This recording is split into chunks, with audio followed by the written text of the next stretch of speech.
Assalamualaikum warahmatullahi wabarakatuh. Alhamdulillah. Nahmaduhu wa nasta'inuhu wa nastaghfiruh wa na'udzu billahi min syururi anfusina wa min sayyiati a'malina. May yahdihillahu fala mudilla lahu wa may yudlil falan tajida lahu waliyyan mursyida. Nashhadu an la ilaha illallah wa nashhadu anna Muhammadan abduhu wa rasuluh. Allahumma salli wa sallim wa barik wa an'im ala nabiyyina wa habibina Muhammad wa ala alihi wa sahbihi ajma'in. Amma ba'd. Bapak Ibu, saudara-saudari jamaah salat maghrib Masjid Baitur Rahim yang kami hormati, yang kami cintai karena Allah. Alhamdulillah di malam hari ini kita bisa kembali bertemu dalam keadaan sehat, dan nampaknya ketika sebulan kami tidak kemari, ketika kami ke sini ada hal yang baru Pak Bu nggih. Ya, karpet anyar nggih. Alhamdulillah, sing penting Pak Bu nggih, nalikane kajian mboten dolanan karpet. Nggih. Mangke nulis ten karpet niki sing blarah. Napa malih wancine khutbah Jumat dolanan karpet. Nanti sing belarah. Tapi luar biasa, nggih. Maka kami ucapkan barakallahu fikum wa fi amwalikum. Bapak Ibu yang mewakafkan untuk karpet ini, semoga wakafnya diterima oleh Allah Subhanahu wa taala. Amin ya rabbal alamin. Dan tentunya ditingkatkan Pak Bu nggih, wakafnya, kemudian ibadahnya. Jadi masjid senyaman ini itu harus diimbangi dengan semangat ibadah. Jangan sampai masjidnya nyaman tapi kitanya yang males. Dahulu Masjid Nabawi di zaman Rasulullah yang melahirkan generasi terbaik itu masjidnya sangat-sangat sederhana.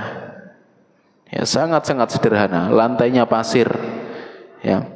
Tiangnya pohon kurma, atapnya pelepah kurma. Ya, itu bisa melahirkan generasi yang luar biasa. Maka kita harus memiliki semangat, meskipun kita tidak bisa dibandingkan para sahabat, tapi paling tidak kita memiliki semangat untuk menjadi baik dalam ibadah kita, di dalam amalan-amalan kita, dan kualitas hidup kita. Barakallahu fikum. Bapak Ibu sekalian, kita lanjutkan kajian kita. Kita terakhir ayat yang ke-39 nggih, terakhir. Maka kita lanjutkan malam hari ini ayat yang ke-40, di mana Allah Subhanahu wa taala mengatakan, a'udzu billahi minasyaitonir rajim.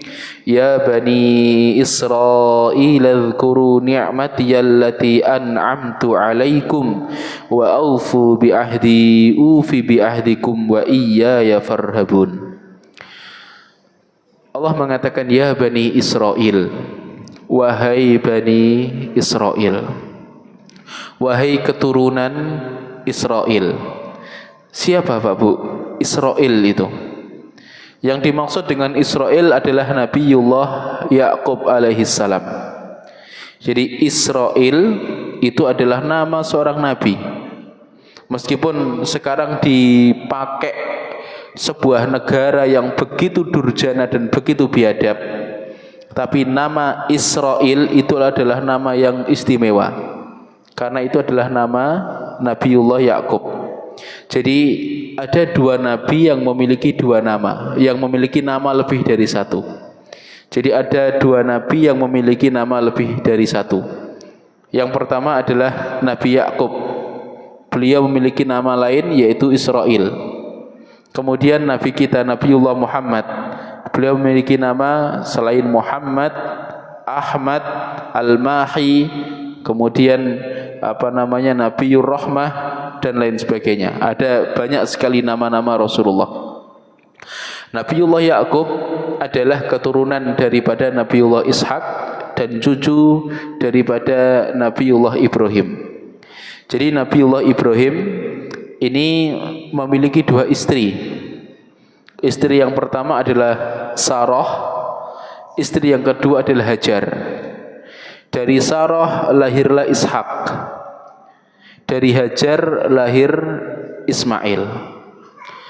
Dari Ishak kemudian terlahir 2 orang anak, yaitu Ais dan Yakub. Dari Nabi Ismail maka terlahir bangsa Arab. Ya, dari Nabi Ismail terlahir bangsa Arab musta'ribah, yang asal muasalnya adalah dari kota Mekah. Jadi Nabi Ibrahim memiliki anak Ishak, Ishak memiliki anak Yakub dan Ais. Yang Ais atau Iso ini menurunkan orang-orang Romawi.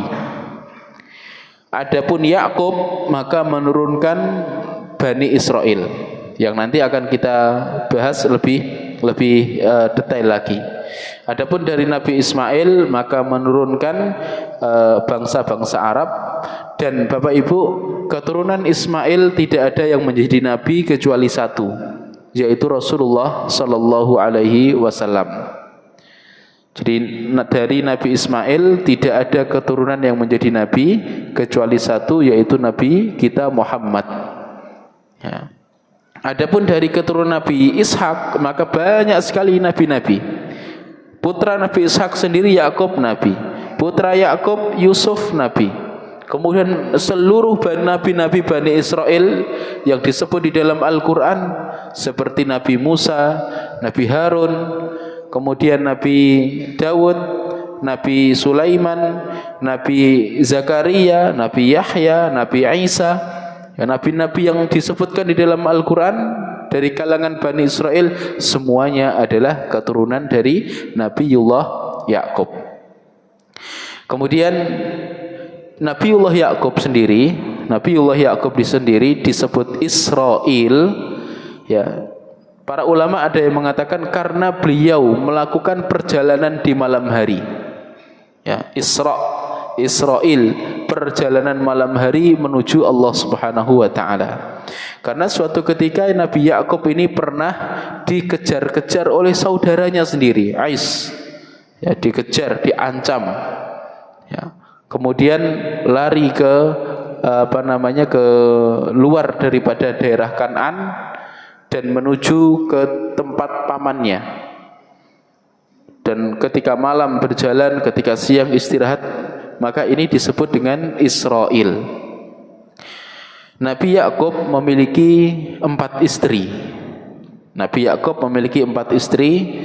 Yang pertama adalah Lia, kemudian Rahil. Lia dan Rahil ini saudara.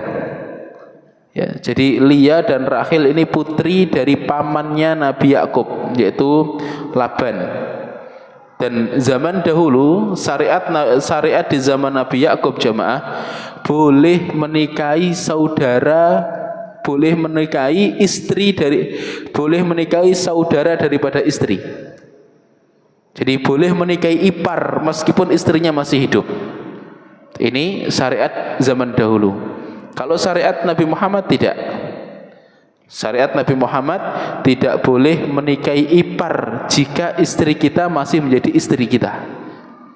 Kecuali istri kita sudah wafat atau naudzubillah pisah daripada istri kita, maka kita boleh menikahi ipar. Tapi syariat Nabi Yakub tidak. Syariat Nabi Yakub boleh seorang laki-laki menikahi istri saudara daripada istrinya meskipun istrinya masih hidup. Jadi istri daripada Nabi Yakub ini ada 4. Yang pertama adalah Lia, yang kedua Rahil, kemudian yang ketiga namanya Bilha, dan yang keempat Zilfa. Ya. Dari 4 istri ini maka Nabi Yakub mendapatkan 12 anak laki-laki. Ya. Ada yang namanya Yahuda, ada yang namanya Sam'on, ada yang namanya Yusuf, ada yang namanya Bunyamin, dan lain sebagainya. Ada 12 putra. Dari 12 putra Nabi Yakub inilah beranak pinak kemudian dikenal sebagai Bani Israil. Jadi ini asal muasal daripada Bani Israil. Jadi kalau kita lihat Nabi Ibrahim istrinya 2, Nabi Yakub istrinya 4 ya. Bik menawi tokoh-tokoh masjid, tokoh-tokoh ranting ajeng niru nggih boten napa-napa. Nek wani nggih. Nek wani, nek gak wedi diomeng ning omah, dikunci lawangi. Nggih. Nah, nggih. Senior riyen, Pak. Senior riyen. Taib. Barakallahu fikum. Ya Bani Israil, wahai Bani Israil.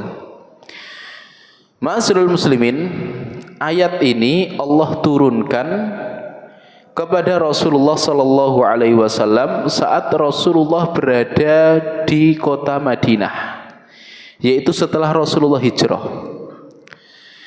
Dan di Madinah ketika itu ada 3 kelompok daripada Bani Israil. Yang pertama adalah Bani Qainuqa. Ya, jadi di Madinah zaman Rasulullah ada 3 suku Bani Israil. Ada 3 kelompok Bani Israil. Yang pertama adalah Bani Qainuqa. Bani Qainuqa itu perkampungannya di sekitaran Masjid Nabawi sekarang. Ya. Jadi bapak-bapak yang pernah umroh di sekitar Masjid Nabi ada hotel-hotel ya, terlebih di sebelah barat itu dahulu adalah perkampungan Yahudi Bani Qainuqa. Kemudian yang kedua ada Yahudi atau Bani Israil yang disebut dengan Bani Nadir. Ya, Bani Nadir. Bani Nadir ini rada ke selatan, arah Kuba. Begitu juga dengan Bani Quraidah. Ya, kalau Bani Quraidah juga di sebelah selatan. Nah, mereka inilah yang sebenarnya dipanggil oleh Allah Subhanahu wa taala dalam ayat ini. Ya Bani Israil, yaitu wahai Bani Israil yang ada di zaman Rasulullah saat itu. Ini adalah objek utamanya. Meskipun ini juga ayat ini juga berlaku kepada Bani Israil selanjutnya, termasuk Bani Israil modern. Ya Bani Israil, wahai Bani Israil. Jadi diingatkan kembali jemaah. Diingatkan, Anda ini siapa? Anda ini bukan orang macam-macam, keturunan Nabi.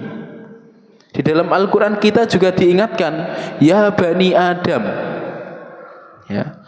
Wahai anak keturunan Adam. Jadi kita ingat, karena apa jemaah?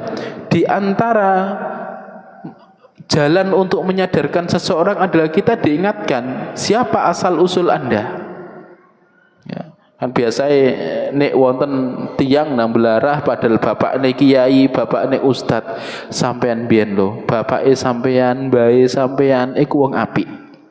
Nah, ini semodel dengan itu jemaah. Ya Bani Israil, wahai Bani Israil, wahai orang-orang Bani Quraidah, Bani Qainuqa, ya Bani Nadir, yang mana Anda ini adalah keturunan daripada Nabiullah Yakub. Anda ini keturunan daripada Israel.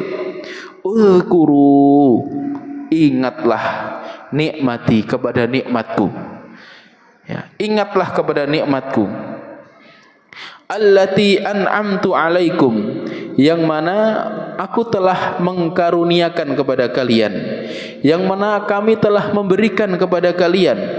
Apa saja jemaah di antara nikmat yang Allah Subhanahu wa taala berikan? Banyak sekali.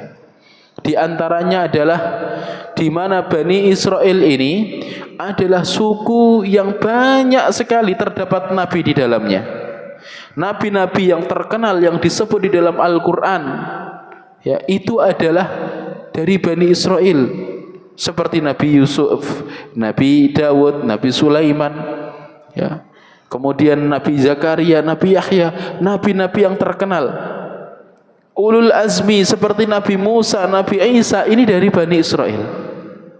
Ini di antara nikmat yang Allah Subhanahu wa taala berikan. Kemudian di antara nikmat yang Allah Subhanahu wa taala berikan adalah di mana Bani Israel ini dahulu pernah mendapatkan dan pernah melihat langsung mukjizat Nabi Musa. Tongkat menjadi ular. Kemudian menyaksikan lautan terbelah dan lain sebagainya. Di antara nikmat yang Allah berikan kepada Bani Israel adalah Allah Subhanahu wa taala memberikan kepada mereka nikmat dari sandang, pangan, papan yang luar biasa. Maka ini di antara nikmat-nikmat yang telah Allah Subhanahu wa taala berikan kepada Bani Israel. Udzkuru ni'matiyallati an'amtu 'alaikum. Ingatlah kepada nikmat yang telah kami karuniakan kepada kalian. Jamaah, meskipun objek yang dipanggil dalam ayat ini adalah Bani Israel, tapi ayat ini juga berlaku bagi kita. Wahai umat Muhammad, ingatlah Anda terhadap nikmat yang telah Allah berikan kepada kalian. Dari sandang, pangan, papan, kenyamanan hidup yang luar biasa. Masyarakat yang 100% muslim di daerah kita, ingatlah nikmat-nikmat Allah yang seperti itu. Jadi meskipun ini ayat ditujukan kepada Bani Israel, tapi ini juga kita terpanggil dan kita terkena hukum yang sama. Allah mengatakan wa aufu bi ahdi, dan penuhilah janjimu kepadaku. Ufi bi ahdikum, niscaya aku penuhi janjiku kepada kalian. Wa iyaya farhabun, dan hendaknya kepada akulah engkau takut. Jadi ma'asyiral muslimin rahimani wa rahimakumullah, kita ini memiliki perjanjian dengan Allah. Bani Israel dulu memiliki perjanjian dengan Allah, sebagaimana nanti akan kita bahas insyaallah di pertengahan dari juz 1. Wa id akhadna mitsaqa bani Israila la ta'budu illallah, la ta'buduna illallah wa bil walidaini ihsana, dan lain sebagainya. Banyak sekali perjanjian-perjanjian. Kita juga jemaah memiliki perjanjian dengan Allah Subhanahu wa taala. Apa perjanjian kita? Kita dahulu ketika kita masih berada pada zaman roh, masing-masing kita masih dalam keadaan roh tanpa jasad, Allah Subhanahu wa taala mengambil sumpah dari kita semuanya. Allah mengatakan kepada kita, alastu bi rabbikum, bukankah aku adalah Tuhan kalian? Kemudian kita manusia mengatakan, qalu bala syahidna, iya ya Allah, kami bersaksi ya Allah, kami ikrar engkau adalah Tuhan kita. Makanya jemaah, kita juga diperintahkan untuk memenuhi perjanjian yang telah kita buat dengan Allah Subhanahu wa taala. Maka Allah akan memenuhi janji yang telah Allah berikan kepada kita. Apa janji yang telah Allah berikan kepada kita? Dalam hadis yang diriwayatkan dari jalur sahabat Mu'ad bin Jabal, Rasulullah sallallahu alaihi wasallam pernah membonceng Mu'ad. Rasulullah pernah berboncengan dengan Mu'ad di atas keldai. Jadi mboten napa-napa, guru kadang-kadang goncengno murite, lanang kali lanang nggih Pak Bu nggih. Kiai goncengaken santrine, mboten napa-napa. Rasulullah dulu seperti itu. Kemudian Rasul mengatakan, ya Mu'ad, atadri ma haqqullahi 'alal 'ibad wa ma haqqul 'ibad 'ala Allah. Wahai Mu'ad, tahukah engkau hak Allah yang harus dipenuhi hamba dan hak hamba yang Allah janjikan kepada mereka? Kata Mu'ad, Allahu wa rasuluhu a'lam. Allah dan Rasulnya lebih tahu tentang ini. Maka Rasul mengatakan, fa inna haqqallahi 'alal ibad alla yu'adziba man la yusyrika bihi syai'a. Ngapunten. Fa inna haqqallahi 'alal ibad ay ya'buduhu wa la yusyriku bihi syai'a. Sesungguhnya hak Allah yang harus ditunaikan oleh hamba adalah agar hamba menyembah kepada Allah dan tidak menyekutukan Allah dengan apapun. Wa haqqal ibadi 'ala Allah, dan hak hamba yang dijanjikan oleh Allah, alla yu'adziba man la yusyrika bihi syai'a, adalah Allah tidak mengadab siapa yang tidak menyekutukan Allah Subhanahu wa taala. Jadi kita memiliki perjanjian jamaah agar kita menyembah kepada Allah Subhanahu wa taala. Maka kita ikrar la ilaha illallah. Setiap hari kita diingatkan muadzin asyhadu an la ilaha illallah. Itu bukan untaian kata-kata tanpa makna mboten jemaah. Itu adalah sebuah ikrar. Sebuah ikrar yang harus kita penuhi. Aufu bi ahdi ufi bi ahdikum wa iyaya farhabun. Penuhilah janji kalian kepadaku, niscaya aku akan penuhi janjiku kepada kalian. Wa iyaya farhabun, dan hendaknya hanya kepada akulah, yaitu kepada Allah kalian takut. Kemudian Allah Subhanahu wa taala mengatakan, wa aminu bima anzaltu musaddiqan lima ma'akum. Wahai Bani Israel, wa aminu, dan berimanlah. Dengan apa? Bima anzaltu, dengan apa yang telah aku turunkan. Musaddiqan lima ma'akum, ya, dalam rangka membenarkan apa yang ada pada kalian, yaitu Al-Quran. Wahai Bani Israel, berimanlah kalian kepada Al-Quran, yang mana Al-Quran ini membenarkan apa yang ada pada kalian. Kenapa sing wonten ten ngene Bani Israel? Ma'asyiral muslimin, Allah menurunkan kitab-kitabnya kepada para nabi. Di antaranya adalah Taurat yang Allah turunkan kepada Nabi Musa. Allah menurunkan Zabur yang Allah turunkan kepada Nabi Daud. Allah juga menurunkan Injil yang Allah turunkan kepada Nabi Isa. 3 nabi yang mendapatkan kitab suci ini semuanya dari Bani Israel. Dan tandemnya di akhir Al-Quran yang diturunkan Allah kepada Nabi Muhammad dalam rangka membenarkan apa yang ada di dalam 3 kitab ini. Dan juga menerangkan jika ada penyelewengan-penyelewengan yang dilakukan Bani Israel di dalam 3 kitab ini. Musaddiqan lima ma'akum, wahai Bani Israel, berimanlah kalian kepada apa yang telah aku turunkan, yaitu Al-Quran, yang mana Al-Quran itu musaddiqan lima ma'akum, ya, membenarkan, ya, apa yang ada di dalam Taurat, Zabur, Injil. Wala takunu awwala kafirin bih, dan jangan kalian menjadi orang yang pertama kali mengkufuri Al-Quran. Jamaah, meskipun Bani Israel beriman kepada Taurat, kepada Injil, kepada Zabur, tapi ketika mereka tidak beriman kepada Al-Quran, mereka kufur semuanya.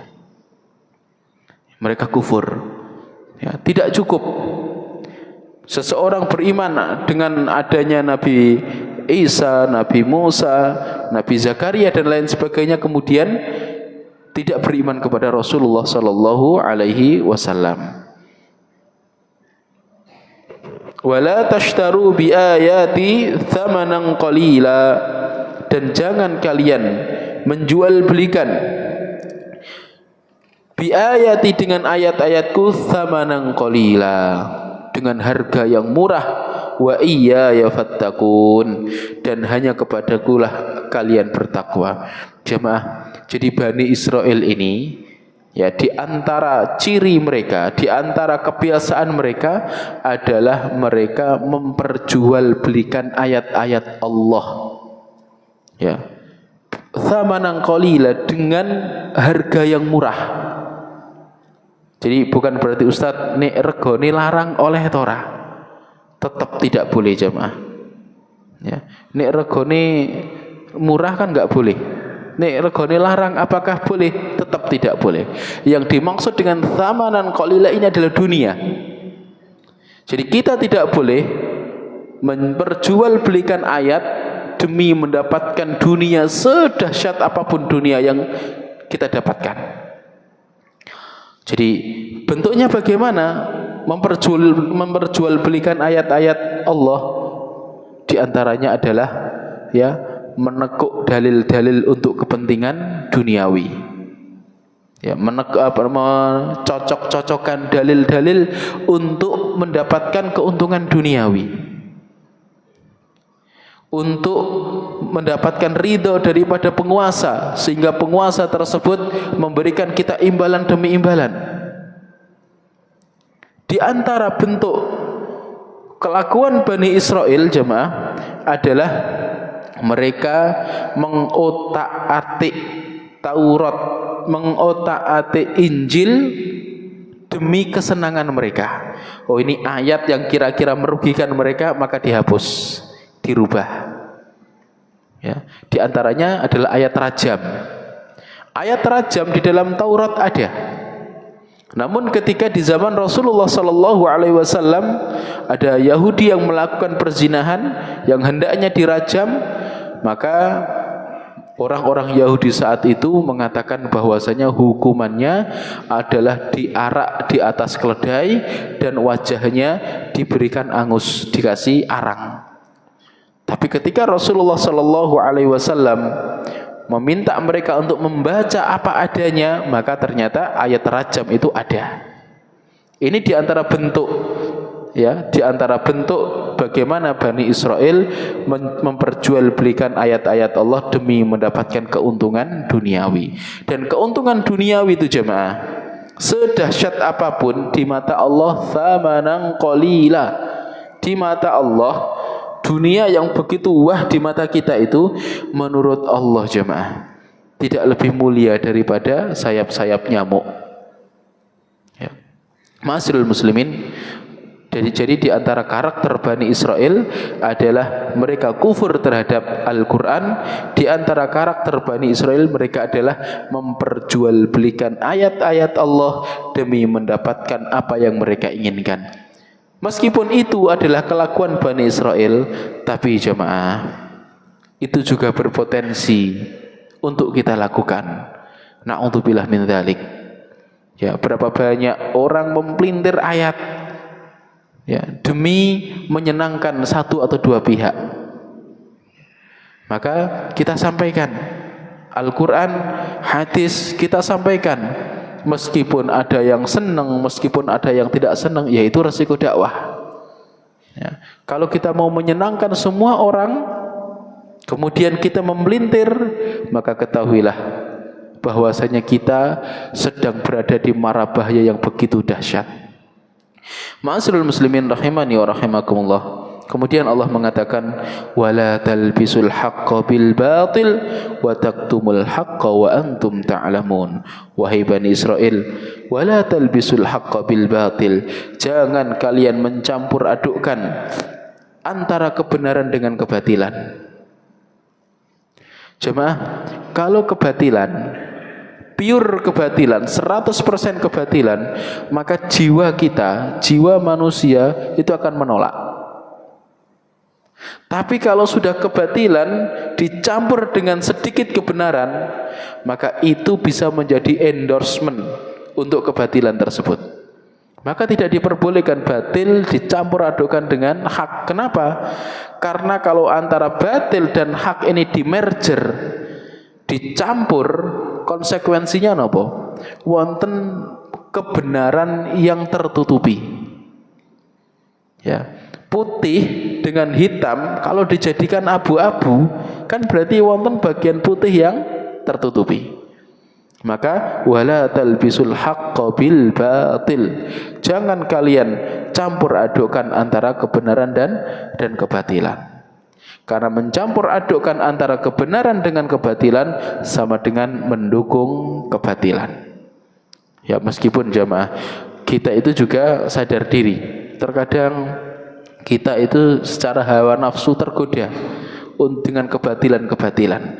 Tapi secara prinsip kita harus tetap tegak lurus, batil ya batil. Meskipun kita melaksanakan.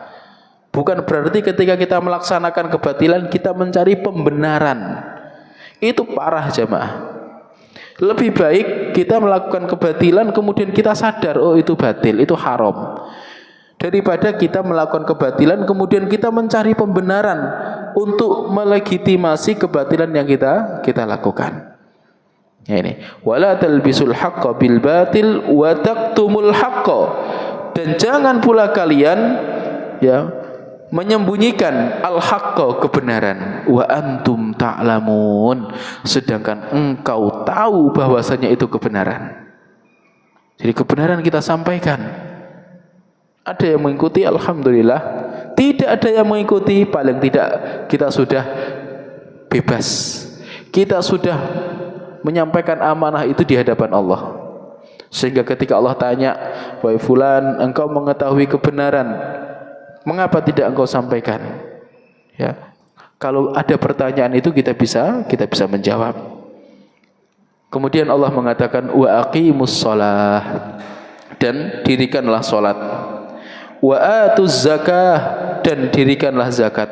Warka'u ma'ar raki'in, dan rukuklah bersama dengan orang-orang yang rukuk. Jemaah, ibadah salat dan zakat itu bukan hanya ada di syariat Nabi Muhammad. Ibadah salat dan ibadah zakat itu juga ada di syariat nabi-nabi terdahulu. Nabi Yakub, Nabi Ibrahim, bahkan ya, Nabi Isa, ya, disebutkan di dalam surat Maryam, ya, wa ausani bis salati waz zakati ma dumtu hayya, dan Allah mewasiatkan kepadaku untuk salat dan zakat selagi aku masih hidup. Jadi ini ibadah salat, ibadah zakat, ini ibadah sejak zaman nabi-nabi terdahulu. Perbedaan yang ada pada Islam, perbedaan yang ada pada syariat Nabi Muhammad adalah diantaranya waktu dan sebagian tata caranya. Tapi secara zat, syariat salat dan syariat zakat, bahkan syariat puasa, syariat haji jemaah, itu sudah ada sejak zaman dahulu. Jadi rukun Islam itu juga ada pada syariat nabi-nabi yang dahulu. Ya, para nabi-nabi dahulu syahadat ada. Ya. Jadi mereka para nabi mengajak umatnya untuk menyembah Allah Subhanahu wa taala. Salat ada, zakat ada, puasa ada.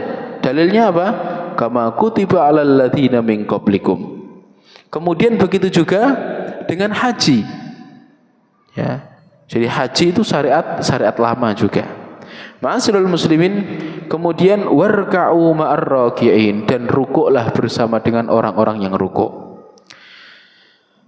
Sebagian ulama berdalil dari kata warka'u ma'ar raki'in adalah tentang kewajiban sholat jamaah bagi laki-laki.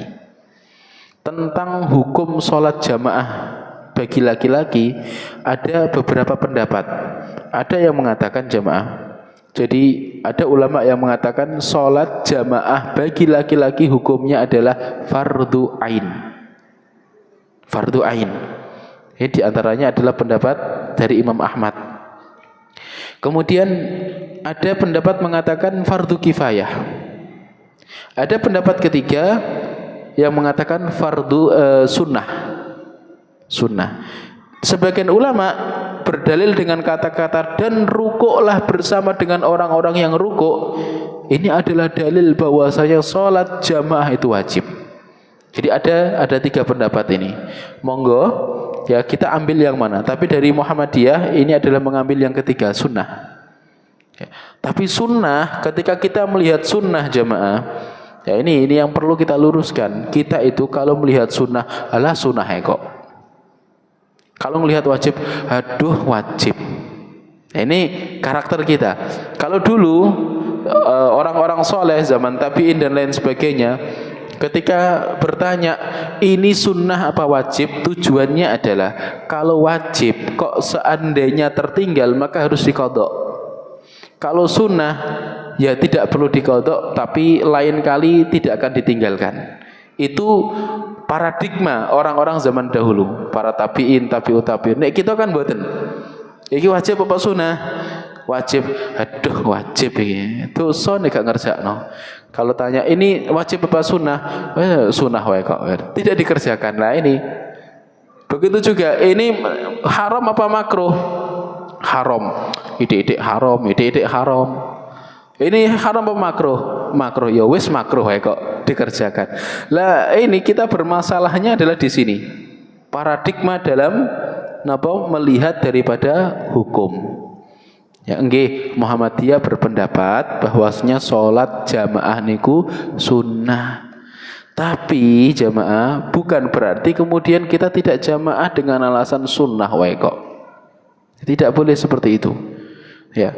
Ada sebagian ulama di antaranya Imam Ahmad adalah tidak, mereka menganggap bahwasanya orang yang tukang meninggalkan perkara sunnah itu dianggap orang yang bermasalah dan dipertanyakan keadilannya. Ya, meskipun sunnah, sebagian ulama mengatakan meskipun ini sunnah, orang yang senantiasa meninggalkan sunnah maka dipertanyakan keadilannya, kredibilitasnya. Ini penting jemaah ya. Warka'u ma'ar raki'in. Kemudian ini jemaah, saya dari tadi itu merenungi ayat ini, ayat nomor 44. Ini ayat sebenarnya mengerikan bagi saya, bagi para khotib, bagi takmir, bagi ranting, bagi para guru. Atamuruna an-nasa bil birri wa tansawna anfusakum wa antum tatlunal kitab afala ta'qilun. Apakah engkau memerintahkan manusia bil birri untuk melakukan kebaikan, wa tansawna anfusakum, sedangkan engkau lalai terhadap diri kalian sendiri, wa antum tatlunal kitab, dan engkau pun membaca Alkitab. Kita membaca Al-Quran. Kata Allah, afala ta'qilun, bukan apakah kalian tidak berakal? Nggih. Taurat ini untuk orang Bani Israel. Kalau kita Al-Quran. Kalau kita Al-Quran. Jadi kita para khotib, para ustadz yang biasa mengatakan ittaqullah, khutbah Jumat kan ngoten toh. Ternyata berat jemaah. Ada hadis yang begitu mengerikan yang diriwayatkan oleh Imam Bukhari. Tapi insya Allah kita bahas di lain waktu karena waktu sudah selesai. Intinya kita berusaha untuk menyampaikan dan kita berusaha untuk mengamalkan semaksimal mungkin. Barakallahu lana wa lakum jami'an. Hadanallahu wa iyyakum. Assalamualaikum warahmatullahi wabarakatuh.